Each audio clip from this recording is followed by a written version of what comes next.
I think he mentioned that though in the book, didn't he, at the beginning, that people love puppies and babies, right? I think that was Yeah. the first chapter. So I'm, that's I'm why not sure. I want to go back because some of it's Mm, resonating now and it feels like it's tying a bow on it, but now I want to go back and find out where did those threads start. Okay. mm, definitely. I do remember that at the beginning, and he was talking about flowers and the teaching, the spiritual teaching through flowers, and he was talking about babies and that sort of glimpse of consciousness that we get through certain things. I And I read. oh, go ahead. And I also think it's their energy. It's very Mm. pure. Mhm. Yeah. I read a lovely book. Well, I actually didn't read the full thing, but it's like this woman, Anita Morhani. She has a book called Dying to Be Me. And she had like this very interesting experience, like a near-death experience. So maybe you guys already know something. I think this was the only book that kind of for me like gave a good bit of detail about it. And like scientifically, her body was riddled with cancer, and like during her after her near death experience, like she came back and she was like completely cured. Like it was, so it's like a scientific miracle as well. But yeah, she said like she just she had this thing where she died in that time, and she said she was everywhere. She could see her brother flying on a plane to come see her. She was also in the waiting room. She could hear the doctor like speak and say something to her mother. Like she was able to say these things when she like came to, and people were like, how did you hear that? She could hear the doctor in the room say like, oh, she's not going to make it. And when she said to him like when she woke up, he was like, you shouldn't have been able to hear that kind of thing. But she said like she went to just this other world, and it was just like pure love and pure energy, and everyone she saw there was like, she saw like her dad who had passed, and she said she just realized like when she was there, because she had the decision to like come back, which she decided to do. But like it was just so nice. Like it's a very simple teaching, but she just realized our life is to just live joy, and like we all just take it like too seriously on this planet. Whereas she went there Yes. and realized like it's just joy, it's just love. Like I'm just pure love. That's all I Yeah. am. And it's really beautiful. I would really recommend that one, or even just reading a bit about her story. It's very nice. Said it was Um, Trying to Be Me. Is the name of dying, dying. Dying to Be. Yeah, Oh, okay. literally. Doesn't get Literally. more literal than that. Yeah, she said she wasn't like she was never being true to herself. I think one of the things I remember as well was she said she was when she was trying to recover from cancer, she said, she kept going to all of these things, which can be useful, of course, but she was like trying to like go into like Ayurveda and like Chinese medicine. Well, I don't know exactly, but she was trying to follow all of these things because she thought it would help. But then like if you're doing that and it's like not like out of joy, like basically all you have to Mm, do is be joyful. If one of those things maybe gives you joy, like that could help. But if you're doing it to be like, oh, and then like all of the cultures were like contradicting each other, and it was just like, no, just be happy, be happy. mm. I have it here. I have it on my Oh, That's correct. yeah.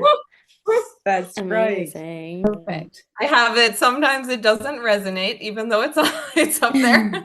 Sometimes I'm like, what? What does that even mean? Come Oh, it's so true though. Like, and I think he puts it really well in this chapter when he talks about like the three things that people, the three states, which was I have it here somewhere. acceptance, enjoyment, and Yeah, enthusiasm. Yep. yeah. And it's like that true joy that comes with enjoyment.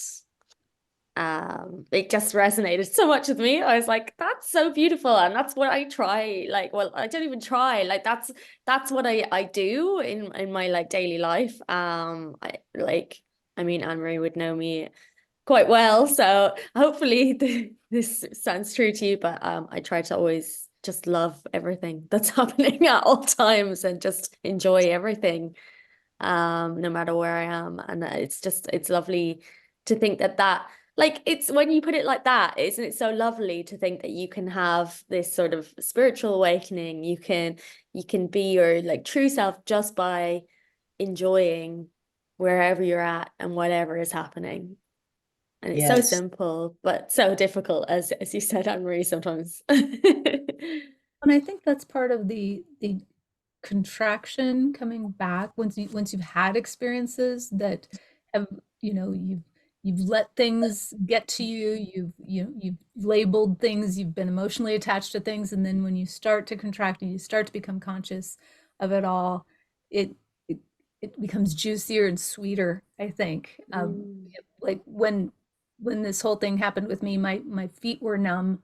Well, I was numb from my waist down, but my feet were numb for 8.5 years, and then I got all sensation back in them. And I still Wow. call that kind of a miracle, kind of a thing, because it was kind of I realized I was really angry at my body and said, "Oh, you need more love and care than I'm giving you right Mm. now." And 6 months later, I could feel my feet. I don't know, could have been a coincidence, but I don't think so. I think it was very a conscious choice Yeah. to say, I have to take better care mentally of my body and not be angry at it. And I still have the feeling. So now the cool thing that I do, and this is that part of contraction, is that I had the experience of having the numbness. And now when I stub my toe or drop something on it or anything, it's like, oh, it's so cool. I can feel that. Switch that around into that positive, like I'm never going to take that for granted again. Is that, why be mad that you stubbed your toe? It's like, wow, I can feel it. It's so cool. Oh, So wow. turning even things that you would feel, that used to upset you or, twist you out and to be angry, all those negative emotions. We just had a very dear, close friend, our first one of our inner circle of our age, die, not even 2 weeks ago. And watching everybody in their attachment to his physical form and their experiences is really interesting because, well, coming from the death industry, our family has a little bit of a different, but it's still connects you because you're feeling more sad for yourself than you are for the person, because I'm joyous for him that he's free of this physical form and not suffering, and now has the opportunity to be pure joy and pure love and come back and do that and share that. So yeah, I think it's a good thing when we recognize it, and just, yeah, being conscious is all of it. So the one quote I think that summarizes the entire book for me was on 294. Not what you do, but how you do what you do determines whether you are fulfilling your destiny. And how you do what you do is determined by your state of consciousness, because we do have to do things. It's not like a given that you can just sit like Buddha, right? And not get up and go to the bathroom and stub your toe or I think for me, I've always been like for example, like inspired by people. Like I don't think I am there like with what I do and like my daily tasks. Of course, I try like every one of us. But like for example, just people who love what they do, and like to other people, it wouldn't seem to be like the most glamorous job or something. Like I have a friend, for example, and she was saying she was in Paris and she was visiting her friend who works in fashion, and he was there with all his friends who works in fashion, and she just thought it was like really cool. And then like they were all explaining what their jobs were, and she was there, she works with me, and then her friend is like a secondary school teacher, and they all went around like talking about their jobs. And then I think for her, like it got to her, and she like doesn't like think her job's like that exciting, so she's like, yeah, I do this, blah blah blah. And then it got to her friend who was like a secondary school teacher, and she's like, I work with students, like I absolutely love it, and she was just so passionate. And like my Yeah. friend was making that remark, it went to these people that like she thought the job was like Yeah. so cool. And then all these people in fashion were like, wow, that sounds amazing. Like I want to work in a school or whatever they said, and I just think it's like incredible, the what's the word he uses for people? I think you shared it, the Oh, the conscious frequency frequency holders, yeah. holders.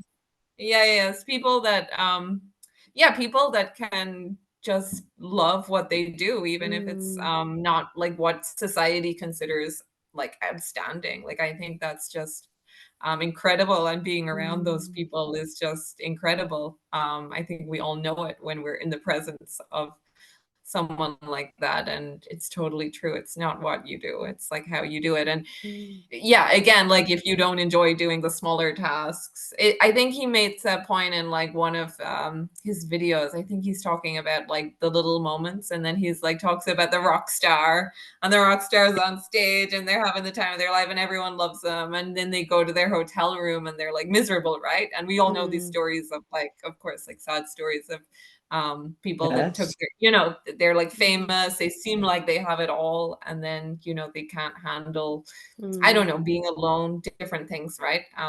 It's a very common story. So Well, when you love what you do, you'll never work a day in your life. Yeah. Exactly. Well, so what's that, there's that Facebook meme. I heard that if you love what you do, you never work a day in your life. So I ate chocolate and drank wine and now I'm waiting.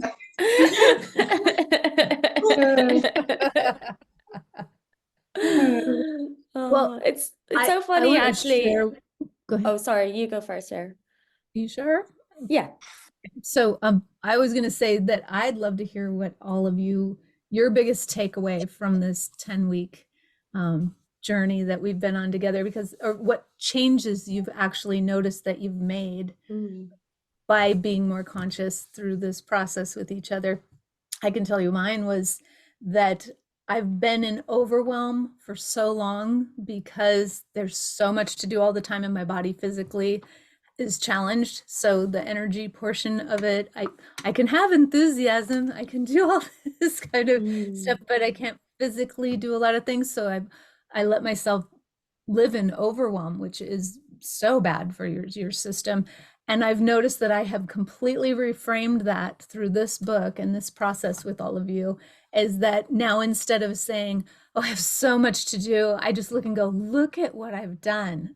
And I've really reframed it, and I've completely let go of what there is to do. Okay, what do I choose to do next? Because there are things that have to be done. So I'm choosing to do it rather than having to do it. And just reframed it all that way, and just more conscious of my attitude toward doing, which this chapter gave the, because I was still conflicted about how do you what is the word? I don't even know which word I'm looking for. It's a cool one, but it's gone. So, but it's how do you bring it all together, to, because we do have to be human doings at times too. You can't just sit there in Buddha on a rock. I mean, you could, but then you'd pass away, and you know, there you go. So feeding yourself. Oh, so the doing that we have to do. How do you bring it to be cohesive with your consciousness? So I think it was Anne Marie that brought it up, was that it's not what we do, or I can't remember who just brought that up. I'm sorry, but it's not what we do, but how we do it. Right. Those words simply sum it all up into conscious doing. It doesn't matter what you have to do. It just doesn't matter. Yep. But I think being conscious of that choice brings peace. I mean, it's bringing me peace. Yes. Yes. Yeah, to where I'm living in essence and not in ego, or I hope that's what I'm doing. Yeah, that's beautiful. Thanks for sharing. So what about you guys? Have you had a major shift in something you've done or are doing? Because that feels very big and very important to me. So thank you all for this opportunity for that. I think for me, I've been able to be aware of, in a difficult situation, that I've given myself space to not react and not make the situation worse by reacting. That's my biggest thing that I've noticed through this book. Yeah. Yeah, that's beautiful. Well, and for myself, I just think it's more the same. You know, having read this 6 times, it doesn't mean that it doesn't bring me. It just makes me more aware, because it is so easy to slip back. So it's staying connected. Yeah. That's lovely as well. I think for me, like I've been on a big journey this year and for my life really in slowing down. I'm always one of these people who's usually very busy and going around the place. I think like I've got the like enjoying life, like down to T. Like I love everything. I love just like sitting and watching the birds is like my favorite thing to do. And I love, I enjoy everything. I enjoy all the little things, but it's more that stress and anxiety that comes with being busy and putting a lot of pressure on myself and living in the future, and the past as opposed to the present. So I think for me, it helped me on that journey in terms of being able to be in the now a lot more. I've noticed a big shift with me about that and realizing that reframing of stress and anxiety for me, like it's been really powerful, that it's not helpful in any which way. And it was tied to ego, and it was tied to all these fears and these other things. And I think part of me was always holding on to that stress and anxiety as a way of control, and as a it was very ego based. So that's really helped me, and the difference in my daily life now, I don't stress about things as much at all, and that's been a massive shift for me. So Yes. this has been brilliant.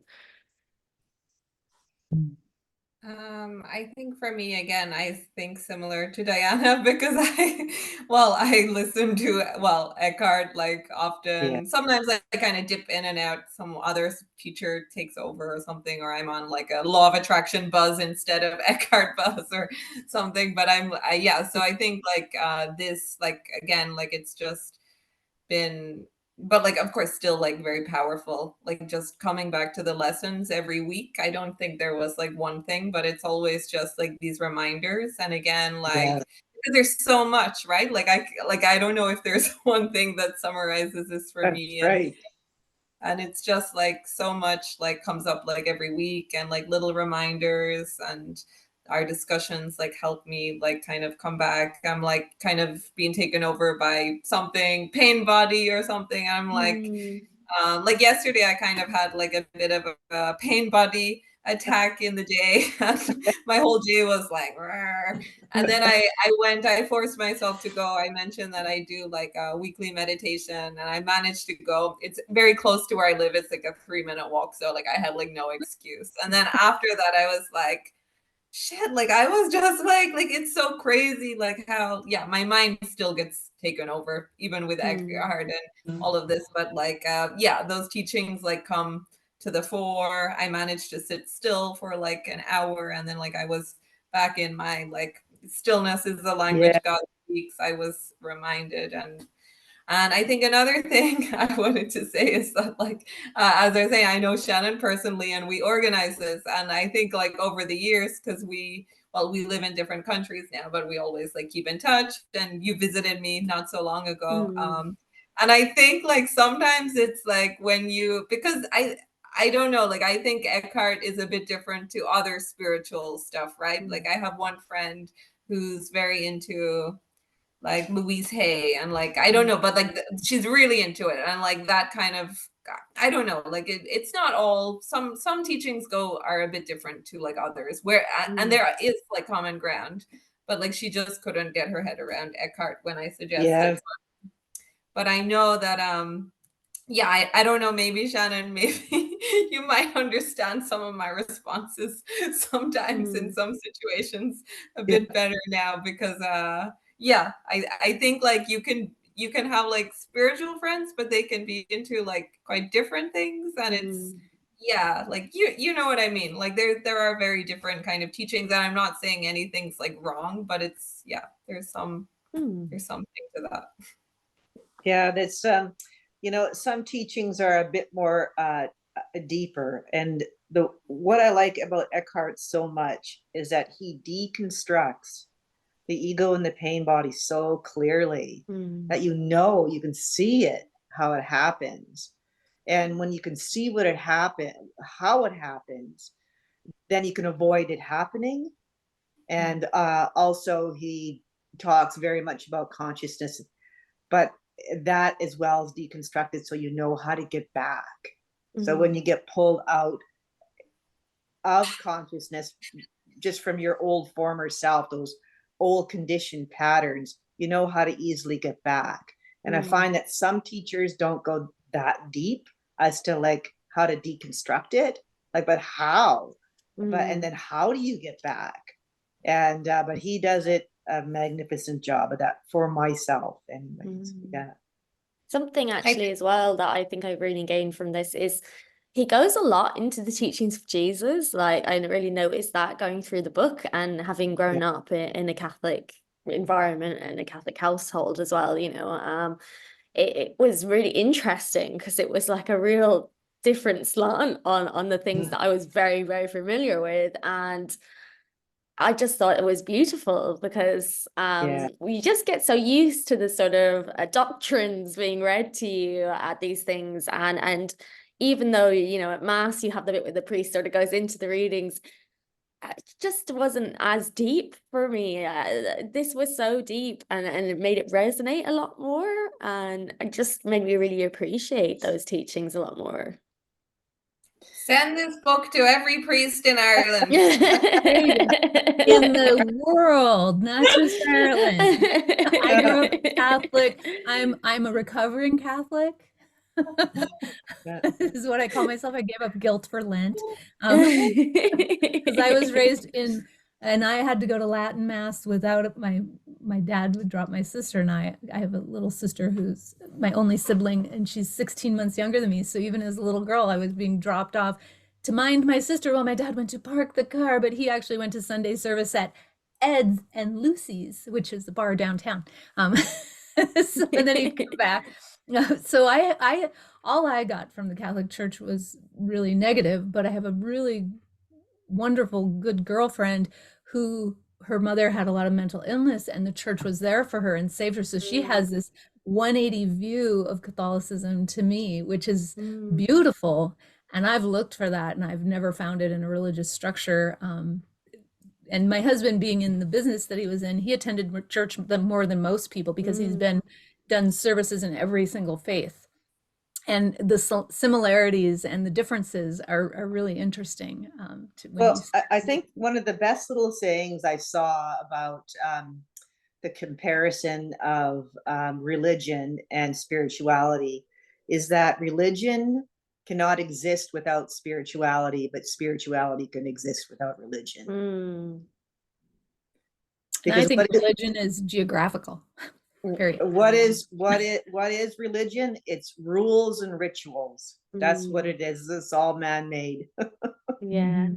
It doesn't matter what it is, and it divides and separates. Look at the Christians. How many sects of Christianity are there? And they separate themselves.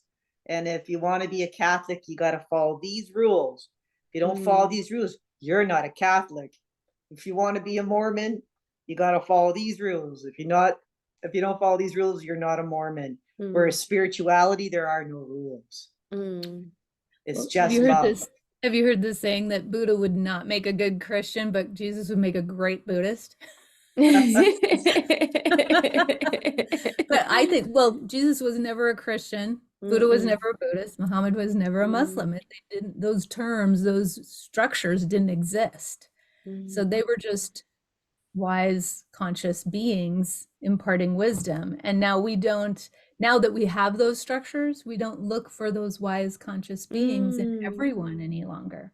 Yeah. Or And the wisdom side of it, I think that's lost, that takes, you know, it goes under the ritual, like you were saying, Diana, you know, it's like the ritual and the rules are the most important parts rather than the wisdom. And it's silly because it's all back to front in my eyes that way.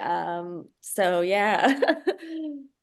I was at a funeral a couple of months ago, and I am not, even growing up, I didn't really go to church. But in any event, I went to this funeral. It was a Lutheran funeral, and the priest was, or the pastor was funny as hell, number one. But he said, he was talking about this person that passed away, and he said that the reason he didn't know her, but because she was baptized, that he was going to do her funeral. And he said, And as you know, he says to everybody sitting there that only those who've been baptized go to heaven. I thought, wow, I just can't even believe somebody said that. That's horrible. Yeah. Well, and that's horrible. totally against all teachings where heaven is right here on earth, right? Yes. When you distill it all down, you're finding heaven on earth when you are conscious, and you know the whatever. And yeah, I just think it's just off. I don't believe in religion. Mm. I think religion, it was just a way to control the masses, really, because think about Christianity, you know, if you're pagan, Christ or die. You know, it's like, okay, I'll die. I don't care.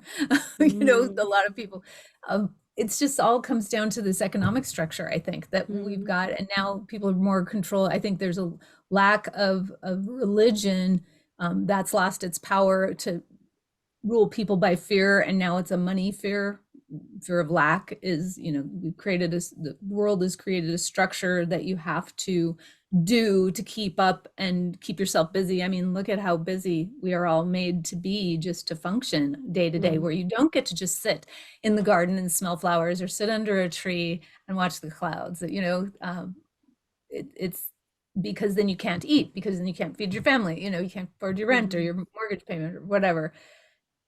I think it's just a way of diverting people from finding the truth, you know, because that's, you know, hundreds of years ago, that was the whole thing between Protestant, Catholic, all of that, right? It was keep the truth from the people. You know, we're going to interpret the Bible this way. You don't get to have your own form of Bible, right? You know, you don't get to read the truths that are in here, and they're all by whoever's translations anyway, you know, unless you truly speak Arabic and understand. So I just don't find any value in that. That's why I think this consciousness movement is so much better to call it that than anything else, right? And I'm just grateful that it's happening, and that I'm able to be conscious to witness it and be part of it. Yeah. Yeah, us too. I think it's beautiful to go on this journey together. Does anyone want to share any more quotes from the chapter? It's good. I also like the one at the very end about the meek in spirit, the Jesus quotes, like you were saying, like, blessed are the meek, for they shall inherit the earth. Like, I agree with you. I love, for me, I also got back into Jesus, thanks to Eckhart. Jesus told his disciples, heaven is right here in the midst of you. Yeah, I thought they were really nice. And I saw a new heaven and a new earth, writes the biblical prophet. Yeah. I think one of my good ones was, joy does not come from what you do, it flows into what you do, and thus into the world from deep within you. Yes. The three states of being that have no opposite: love, joy, and peace. My dog's trying to kiss me. He always does it. Yeah. Toby's feeling the Feeling energy. the love, the joy, and the peace. Yeah. The guardians of being. Oh dear. My last one was just on page 300, Toby. Some of those people who through creative action enrich the lives of many others simply do what they enjoy doing most without wanting to achieve or become anything through that activity. And I think that's very true of, like, I mean, a lot of stories we know, it's just people are just in flow, and they, Yes. Yeah. and those people are like the most powerful, like not powerful, but they're the most effective at what they do, and like they really make a difference because they just love it. And I think it's really beautiful. Conscious manifesting. Yes. Which we try, we do. We try to do a lot of. I actually had a similar experience today, actually, because like I'm an artist, and it's weird, like when you were talking about the teacher, Anne Marie, and just being so enthused with the connection with the students, because when I talk to people, I've always had kind of interesting careers in that, like, when I talk to people, they're always like, oh, that sounds really interesting. Like, what you do sounds really interesting. And when I was working at my last job, my full-time job, like, it kept me in the job for ages because I felt like I can't give up like this job because everyone thinks it's really cool and interesting. And I was really unhappy. I was really unhappy in it for ages. Yeah. And people couldn't understand why I was giving it up. And then today, I was talking to someone, and like as my work, I do a lot of work with students, like all the time, going into different schools and everything. But I also do like commissions. And I was talking to someone today, and I was telling them about the stuff that I do, and they were like, oh, you do all these big commissions and everything. Yeah. I was like, yeah. I was like, but the bit like I enjoy is going into the schools and doing things with the students. Like, that is the best part, because you just connecting with people in such a beautiful way, and it's the most fulfilling part, rather than sitting away and kind of like being under pressure to do something, to parameters. And you get so much more out of that connection when you go. So that really resonated with me, what you were saying, and this idea of doing what you love, and it doesn't have to be that big shiny That's, thing. that's right. It's like That's this woman who wrote the book about tidying up, right? Like I was like, Yeah. Marie Kondo. I'm like, this woman just enjoyed tidying up, and now she's Yeah. like, Yeah. it's so basic. It doesn't Yeah. get more basic than tidying up, But Yeah, it's like that's it, right? It's like she just loved it. She just, and Yeah. go. And And when everyone you all over the do, world is tidying up. yeah, and when you watch her things as well, you can really see that she really loves tidying up. Like, that's so brilliant. that's Um, fabulous. yeah, it's been so Well, lovely, everyone. We don't have much time left. We've got like 7 minutes left. So if there's anyone wanting to share anything before we go. Just thank you. Thank you so much. I have so much gratitude for all of you. yeah. It's been lovely Aw. to get to know you in this way. It's just been a joy. Again, Yes. yeah, like I Yes, said, yes.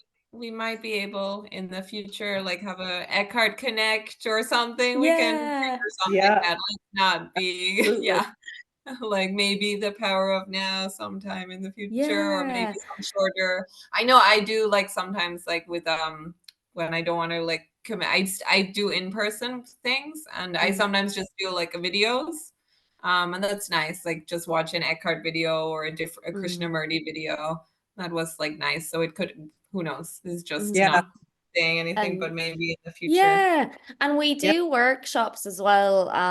We're not really sure what we're gonna do next now, but it's always something, we'd be delighted to have you at our workshops. Whatever we do, whether it's free or paid for, like you can get free places, just let us know, because it's been so lovely getting to know you. yeah. That sounds great. Keep me on your list. Oh, That's me for too. sure. Me too, please. I would be interested in. I'm taking the summer off because my garden beckons, Oh, and I'm lovely. brand new to this my new property here, so I got things I got to do. But in the fall or maybe even early winter, that would be great. I would love to do the power of now. And if Oh, someone has a big fantastic. house, Diana, if your house is huge, we can do an in-person retreat Yeah, we'll there. all come over to Yeah. visit you. Well, I live on Lake Superior, so I have a pretty good view. That's for sure. You do. Where are you at? Fantastic. Where I'm are you in at? Thunder Bay. Oh, I love to go up to Thunder Bay. You're about 2.5 hours from me. Oh yeah. Here, Oh am I yeah. Cribs. We're doing cribs now. Can you see it? Oh, I'm lovely. gonna Lake Superior is my Yeah. favorite. spotlight your video there. Good. Oh, Yeah. it's gorgeous. Amazing. This Right is in what I Thunder wake Bay. up to every morning. Lovely.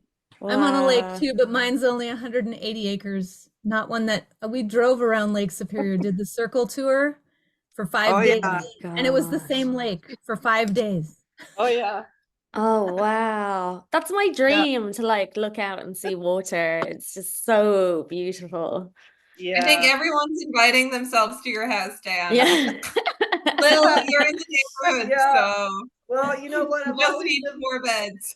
I've always lived my life in phases, and this is my outgoing phase, is to live here.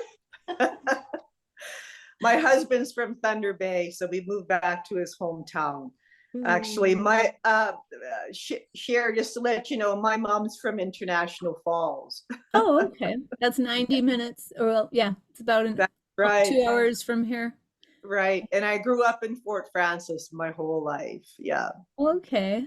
Yeah. Until, 18, that is. And then, and that's where we moved from. When I retired, I moved back there, but it was not too much happening. Right. So, well, we needed to move to a different city. In my teenage years, we were at Kaptogama all the time. And then Yeah. I had one of the people that owned this resort out there, their daughter lived in International Falls. So I would go stay with her because she was like 5 years older than me. And I was just enamored. I wanted to be like her. Yeah. Drive like her, drive a stick and do all these cool things. So yeah, I spent time up in International Falls. That's right. High Falls, yep.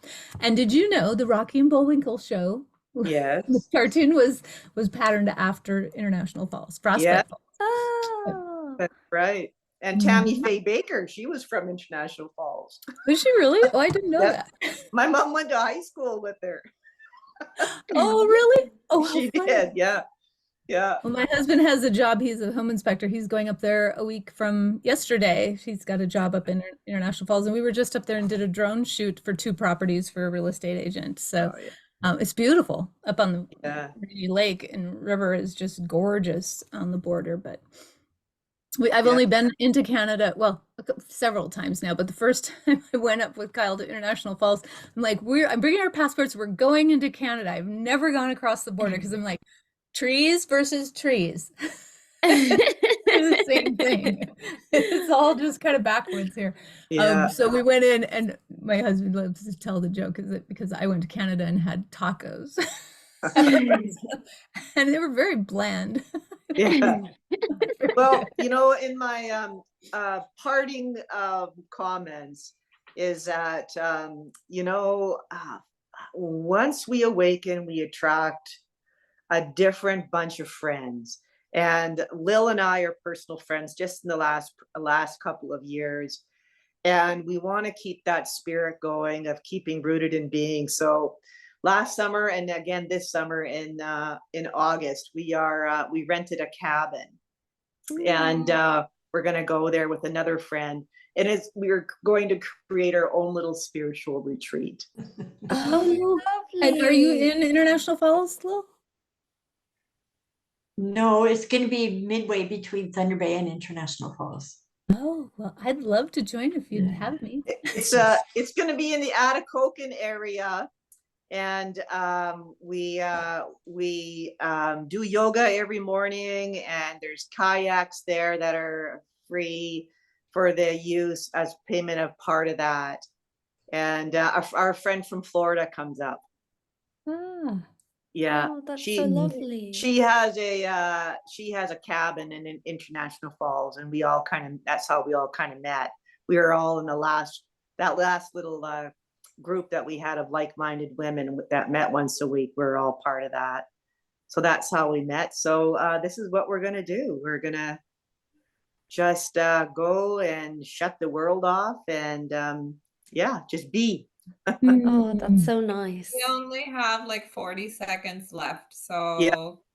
So I just want to everyone- thank you. Hi, everyone. Thank you so Thank you, much. Thank you. Yeah, thank all you. of Be in you. touch and write in the group and befriend Yes. us on Facebook. Keep and Okay. in contact. continue Okay, we will. conversations then, but enjoy everything, and thank you so much. Thank you so much, Yeah. everyone. And Thank you, take care. everyone. And Thank we'll you. keep in It was nice contact. meeting all of you. It was lovely Yes. to meet you. Yeah, Thank you. till pretty soon we'll see each other again. Yes, exactly. Keep those lights manifest it. burning. Yeah. Yeah. Okay, good luck in everything. Bye, You too, everyone. bye.